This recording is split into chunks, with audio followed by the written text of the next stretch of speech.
Ikhwata fillah, rahimani wa rahimakumullah. Kita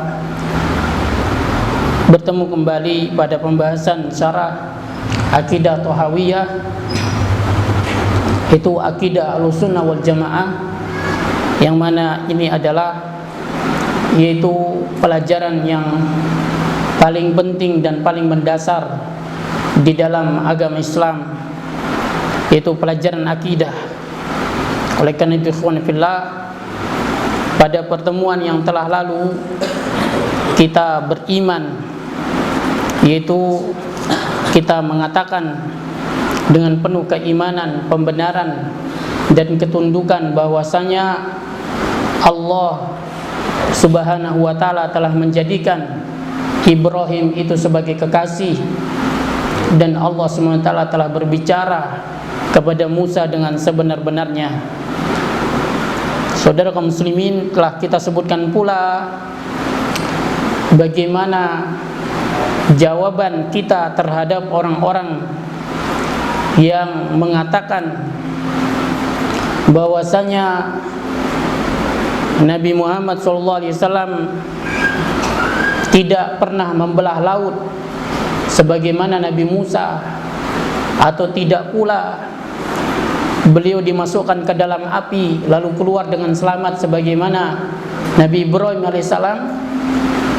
Ya, bagaimana dengan ini lalu dikatakan Nabi Muhammad SAW memiliki seluruh mukjizat yang dimiliki oleh nabi-nabi sebelumnya, bahkan lebih. Dan ini telah kita lalui bagaimana jawaban yaitu terhadap yaitu perkataan-perkataan yang seperti ini. Jadi ikhwan fillah, dan telah kita sebutkan bagaimana dua ahli ibadah, yang satunya sungguh-sungguh dalam beramal, yang satunya bermaksiat, namun keyakinan akidah yang satu ini dia meragukan Allah mengampuni atau mampu untuk mengampuni pelaku dosa, menyebabkan dia masuk ke dalam neraka. Ya. Adapun yang ini dia bermaksiat, dia akui dirinya dosa, dirinya bersalah, dan dia tetap mengakui kebesaran dan keagungan Allah, keluasan rahmat dan ampunan Allah SWT. Ya. Cuma ini adalah kesalahan dari dirinya, yaitu dosa maksiat yang dia lakukan. Ya, ternyata memasukkan dia ke dalam yaitu rahmat Allah Subhanahu wa ta'ala. Dan ini sebagai bukti bahwasanya betapa pentingnya yaitu pelajaran yang namanya akidah. Ya, sampai Syekh bin Baz rahimahullah menulis sebuah tulisan yaitu akidah shahihah, akidah batilah. Ya, yaitu keyakinan-keyakinan yang benar dan keyakinan-keyakinan yang salah. Saking pentingnya beliau menulis yaitu tulisan tersebut. Nah, demikian pula ikhwan fillah, telah kita sebutkan di antara pernyataan para ulama, dengan akidah bisa jadi dosa besar itu ditulis dalam deretan dosa-dosa kecil. Dengan akidah pula bisa jadi dosa kecil itu tercatat dalam deretan dosa-dosa besar. Ya, tercatat dalam deretan dosa-dosa besar.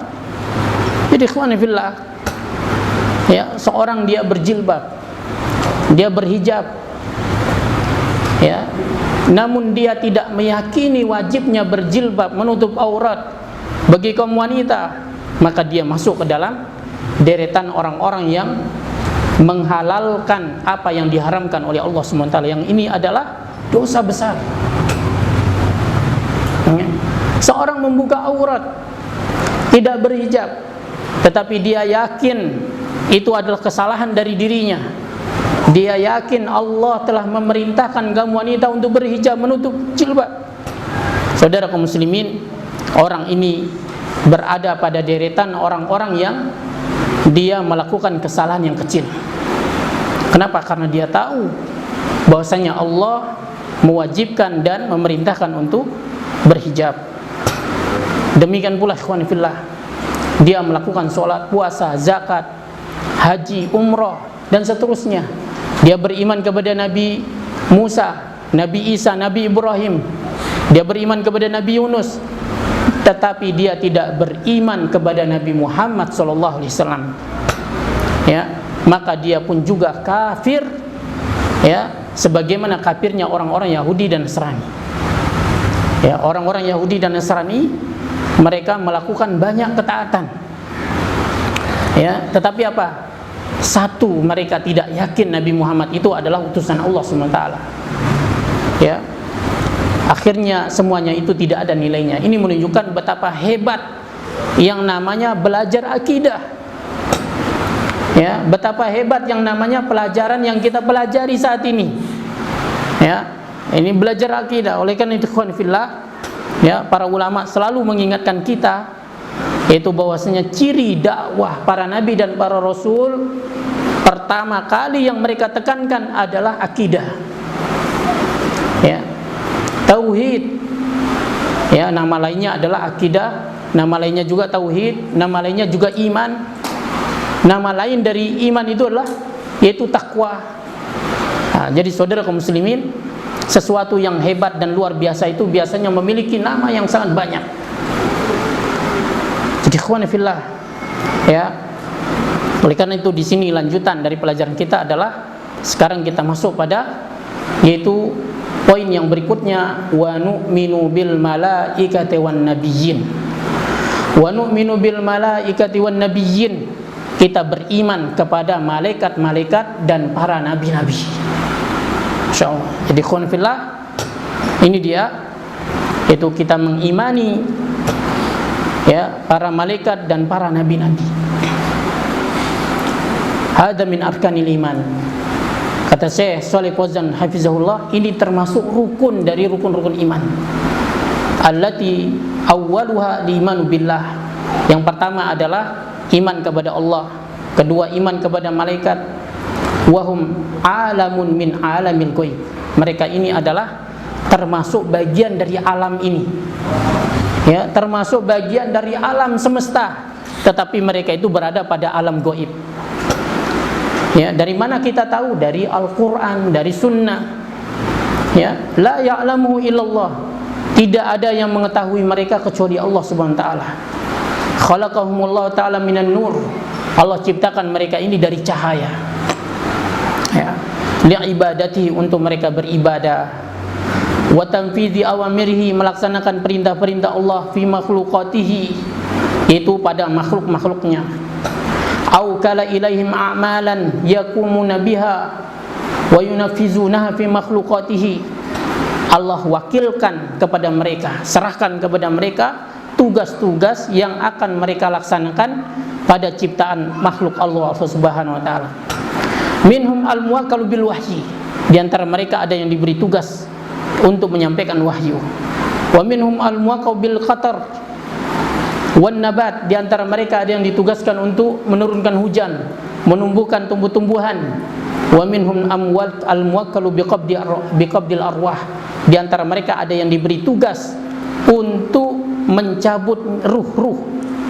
Wa minhum al-muwakkalu bin nafhi fis sur. Di antara mereka ada yang ditugaskan untuk meniup sangkakala.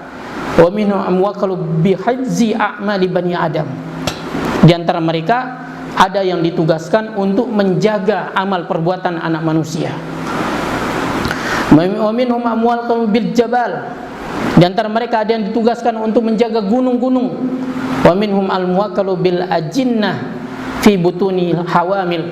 Di antara mereka ada yang ditugaskan untuk menjaga janin-janin yang ada di rahim orang-orang yang hamil. Kama fi hadis Ibnu Mas'ud, sebagaimana dalam hadis Ibnu Mas'ud, summa yursilu ilaihil malak. Kemudian Allah Subhanahu wa taala utus kepadanya janin itu seorang malaikat. Fayuktabu rizkihi, fayuktabu rizquhu wa ajaluhu wa amaluhu wa sakinah sa'id. Lalu dicatatlah rizkinya, ajalnya, amalnya, sengsara atau bahagianya. Ya. Jadi ikhwan fillah, dengan beriman kepada malaikat ini kita akan mengetahui bagaimana kemuliaan yang namanya makhluk, yang namanya manusia. Ya, di antara faedah iman kepada malaikat, kita mengetahui bagaimana